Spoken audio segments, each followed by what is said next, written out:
GTA churches giving sanctuary to asylum seekers who have been stuck on Toronto streets. The look on their faces after they were able to feel fresh, to feel clean, to be seen, I'll never forget that look. We'll show you the local community members stepping up, the lives they're helping change, and the new financial support promised today by the federal government. They're crying, they're in pain. Plus, the family of a Brampton food delivery driver shared their heartache after he suffered deadly wounds during an alleged carjacking. We'll update you on the police investigation. So far, it's been smooth, so it's been good. And promises from Pearson. Why Canada's biggest airport says recent changes mean your travels this summer will be easier than last year's travel chaos. Good evening, I'm Chris Glover. There are some positive developments tonight in the plight of hundreds of asylum seekers who have been forced to live on Toronto streets. The federal government is now offering $100 million to the city to help with interim housing. Meanwhile, many of the people who were sleeping in tents last night now have a roof over their heads. So we have our family and we have our what we call our new family, which I've come to see on the news, the refugees, those seeking asylum and that, but we call them our new family. So they're in the mix with us too. They're jumping around and they're having a good time. Miracle Arena in Vaughan holding their weekly Holy Ghost service outside tonight. The church has been offering shelter to refugees for several weeks now from across the GTA, and they welcomed more this evening. It comes after busloads of people who were living on the street in front of a downtown shelter were taken to a church in North York last night. Our Ali Chiasson has more on how they're settling in. I wouldn't say there's a light at the end of the tunnel, but there's an opening at the end of the tunnel. For Brian Malaisi, a journalist seeking asylum from Kenya, hopes were high right up until he landed at Pearson. The immigration officers were very, very courteous. But soon he would end up camped on the concrete outside Toronto's Shelter Referral Centre, sleeping outside for 11 days. People left their families, came here.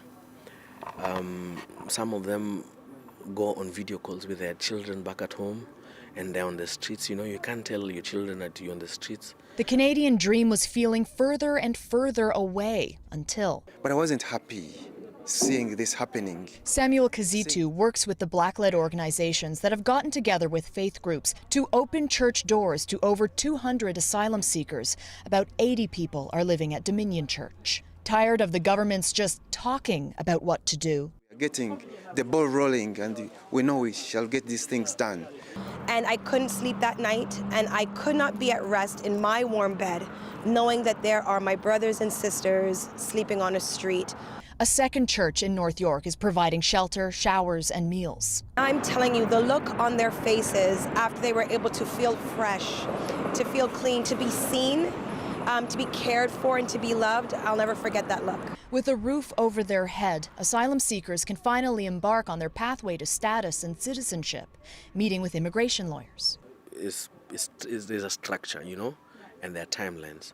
It's one of the things that gives us hope that there's going to be finality to our cases. What won't be so easy is healing. People are on the verge of sinking into depression.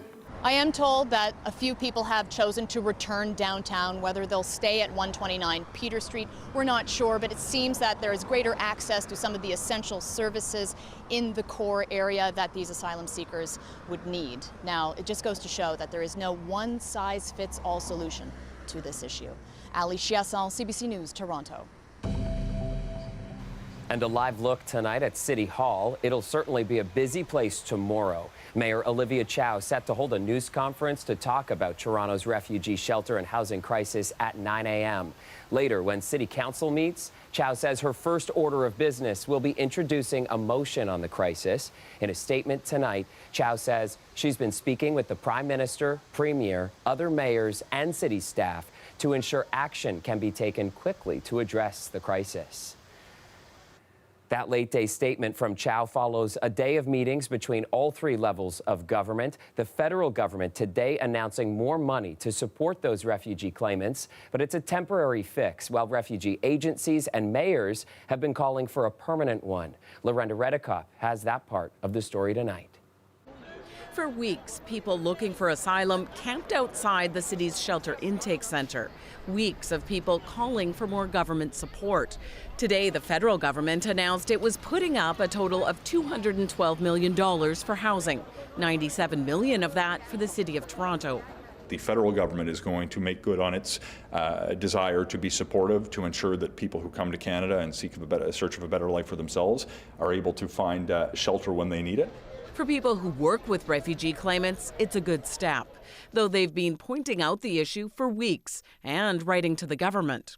The sad part is that the people had been since June 1st on the streets, and the federal government didn't react at that moment.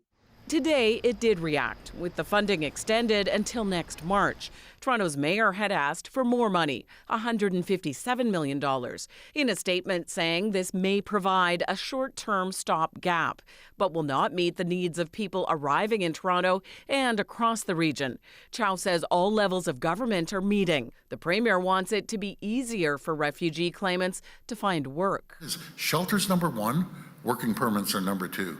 And so I'm going to be all over the federal government to make sure that they get these people back on their feet. You can't just drop people and say, okay, we're all done.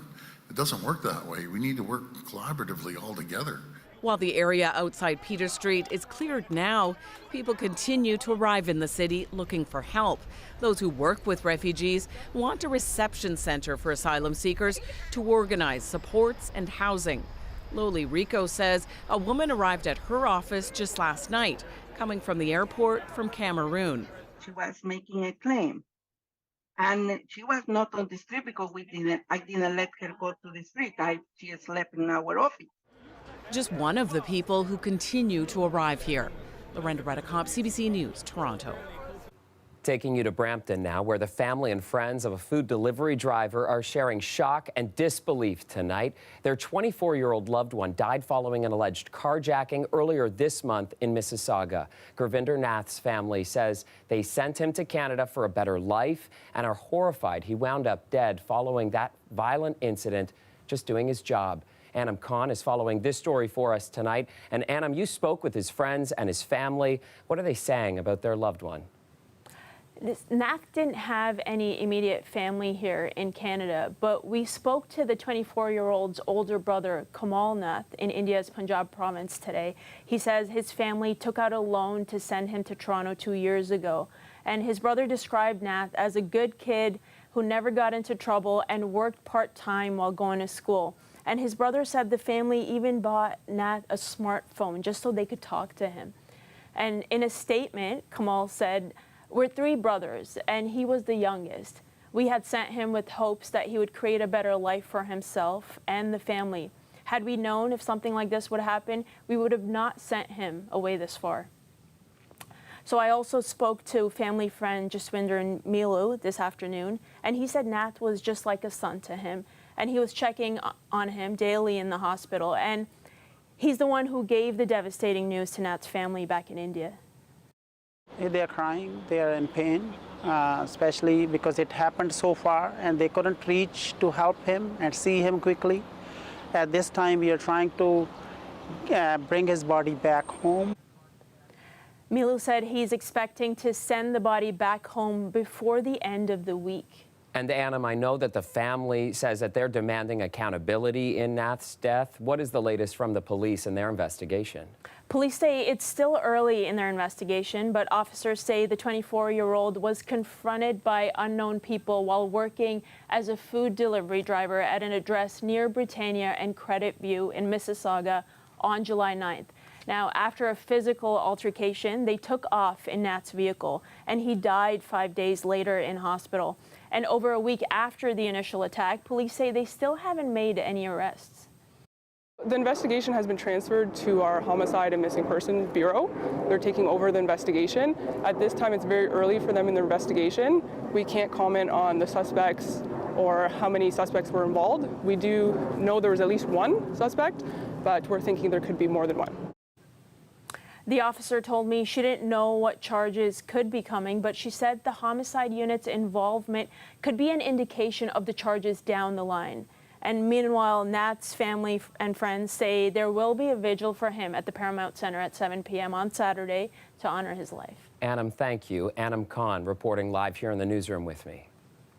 Now to a story that could soon be affecting people in pockets across the GTA. Metro grocery store workers here are preparing to strike in just under an hour. 3,700 employees are set to walk off the job if the union and the grocery chain do not reach an agreement. They're demanding wage and benefit improvements that reflect the high cost of living. It feels like what I'm getting right now is like we're reaching a breaking point where it's like, enough's enough, and we demand a little bit more, than what we're getting. Unifor, the union representing the workers, and Metro say they've made progress in negotiations since June 26th. But before talks began, the union voted 100% in support of job action if a deal was not reached. The union says strike action is their last resort, and Metro says they're committed to working with the union to reach an agreement. Now, this round of bargaining comes right before a 2-year stretch of collective bargaining negotiations between other grocers and Unifor members. A bit cloudy and 21 degrees right now, heading down to a low of 16 overnight. Colette Kennedy joining us with a first look at the forecast. And Colette, it is feeling a bit fresher out there tonight. Yeah, Chris, temperatures are pretty close to seasonal, but I have heard a few folks commenting that it doesn't seem quite like July. I don't know. It depends how you feel about it, right? The readings are just a tiny bit below. We're really, really close. 27 is average for Toronto. We're at 26.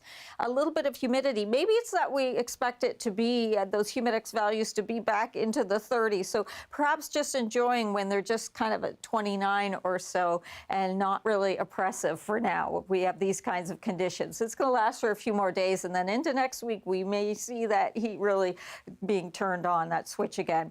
Into tomorrow afternoon, again, there's the slightest chance for a pop-up shower. I expect the GTA to stay on the dry side because I think it will even anything that comes together likely dry up in the upper atmosphere, but just know that tiny bit of risk is there.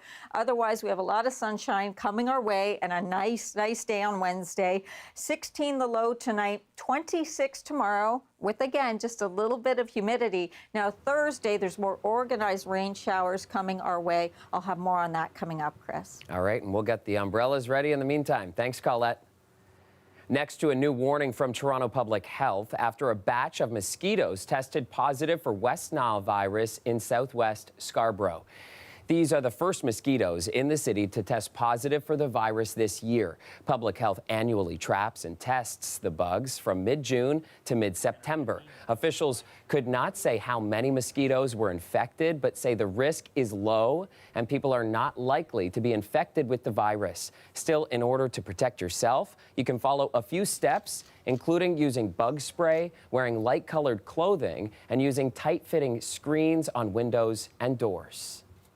A toy poodle named Louie is back home tonight after the vehicle the dog was in was stolen in Oakville early this morning. We've got a photo of Louie. Here he is. And police say his owner's car was stopped at the intersection of Dundas Street West and Trafalgar Road at around 1 a.m. today when they were carjacked at gunpoint.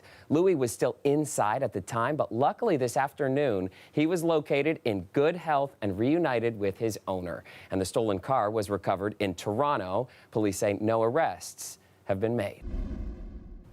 Welcome back. Only midway through the summer travel season, and already Pearson Airport is claiming smooth sailing tonight. Its president held a press conference today to update travelers on changes at the airport and the effect it's having on passengers. But as Greg Ross shows us, some flyers are still feeling skeptical of the weeks ahead. This mother and her son arrived to the airport early for their flight today, not wanting to take any chances after all of the issues at Pearson last year. I heard a lot of horror story on TV and on the news, so we were quite worried. In 2022, staffing shortages led to long lineups at security and customs.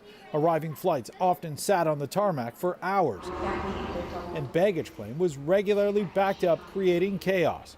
That was not the case today. But so far, it's been smooth, so it's been good. Good morning. Pearson Airport President and CEO Deborah Flynn says they put the nightmare of last summer behind them. On average, 91% of passengers are clearing security checkpoint lines in less than 15 minutes. This is a dramatic increase from last year. She says international travelers are clearing customs by an average of less than 7 minutes, and she says travelers are noticing the differences. We are #1 in North America's large hub airports in a survey of overall customer satisfaction for Q2. These improvements are being attributed to a couple of key factors. The first is staffing. They say there are 10,000 new employees working at various positions here. They say the other major factor is technology. There are a number of range of choices for the customer to have more information and a more predictable experience, whether that's contactless check-in and boarding processes that are contactless as well. She says passengers can check in and pre-book security screening before coming to the airport, but cancellations and delays are still an issue, and this woman experienced that firsthand. Well, they said maintenance, unforeseen maintenance. Over the Canada Day long weekend, there were more than 1,000 flights delayed or canceled, but Flynn says the majority are originating from other airports. This summer has had more weather events than usual, especially on the eastern seaboard. And as a global hub with 2 major border operations at Pearson, we're sure to get our fair share of impacts when there are travel that's disrupted at other airports. Upgrades to technology made it easier for travelers to get information about flight status before heading to the airport. It prevented this couple from showing up early for a delayed flight this morning. It would have been nice to leave on time, but they let us know, so. But even with all of the improvements, some passengers are still skeptical. I'm looking forward to see what lessons they've learned from the last time around and how they're going to prevent something like this happening again. Greg Ross, CBC News, Toronto. Let's get back to Colette now. And Colette, not nearly as hot this week as it has been recently in Toronto. Yeah, Chris, earlier in the show, I was kind of mentioning how our temperatures are seasonal, or if anything, even a little bit below as we go into the next few days. But we know that globally, that is anything but the case. Remember back like July 4th, 5th, and there we're talking about, oh, it's been the hottest day. Now 2 in a row, now 3 in a row. Well, we're at 15 now. So globally, the last 15 days, the warmest that we have seen. As we look towards our weather in terms of what's getting organized here, not much happening for Wednesday, perhaps a good thing, depending on your plans, what you were hoping to do outdoors. An isolated shower isn't out of the question, but I don't really anticipate it for the GTA. But as we approach Thursday, things change up a little bit. We have a more organized system kind of pressing towards us. Out ahead of that, we will see some showers, pretty widespread and organized showers, but also some embedded thunderstorms coming together. So this is into the mid to later afternoon hours. Already it will have pressed into cottage country back towards Sarnia, and the slight risk, especially for southwestern Ontario, it's slight elsewhere, but for southwestern Ontario, a more heightened risk that we could have some severe weather here. Then as I move this forward in time, it should have left us kind of after the supper hour, still affecting eastern Ontario, but improvement everywhere else from the GTA into cottage country, back through Goderich and towards Windsor. And then into Friday, just a few isolated showers kind of in the wake of that system later in the day, but most of that day will be drier. So really it's kind of that half of the day on Thursday you want to be watching out for things, and tomorrow likely things looking pretty good and dry and sunny. Overnight tonight, kind of a sample of your temperatures through the overnight hours. This is at 2 a.m. We may drop another degree or so from what you see here, but I do have us in Toronto with that low right about 16. And then on Wednesday, up to 26. A lot of sun early, could be just a few more clouds, certainly that build into those afternoon hours.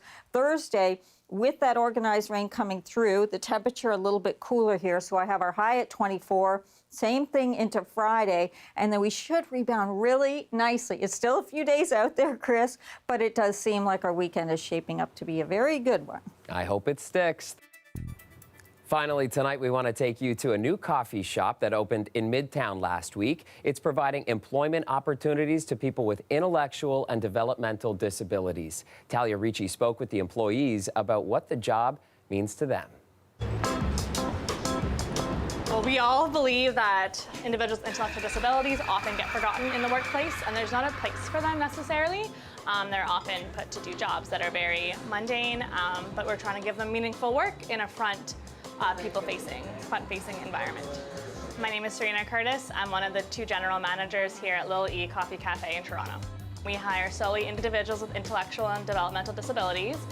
We are a graduation program, so we give our staff the skills that will help them move on to further employment afterwards. And tell me a bit more about the challenges that people might face when they're trying to find employment. Often companies will hire for an inclusion hire, and then as soon as they've done their quota, they get rid of this individual. There's also certain stipulations that are put into certain jobs that maybe someone with an intellectual disability doesn't necessarily fit. Okay, we can bring this guy over. So almost all of our staff have worked at least 1 or 2 shifts now. And from shift 1 to 2, I've already seen the difference in their confidence and their excitement to be here. I actually kind of like doing the coffees myself. Actually, it's actually been fun. My first day working here, it was actually a little difficult, but it actually gotten a bit easy for me. Well, if anything, if I don't know, I just pull up the cards so that way I can understand the instructions on how to make the orders for the people. Order number 94, and we have a bit of an ordering guide that we like to follow, how to order a coffee at Lil E, and customers are now getting used to it, and so it's just beautiful to see their kindness, people coming in and just being patient and kind. And the goal is to change the mindset that you can go into a lot of different stores and see someone with an intellectual disability working there versus just at our cafe. Yeah, the goal is to change minds and change the view of the capacity that these individuals have. And why is it so important for you to have a job? There was a period where I didn't have a job. I was kind of feeling a bit depressed. I just love actually having a job and being able to communicate with people, meeting new people, and making coffee for them to make them happy because they matter and their smiling faces are beautiful. Heartwarming initiative, and that's our show for you tonight. I'll see you back here tomorrow night at 11. Have a great night.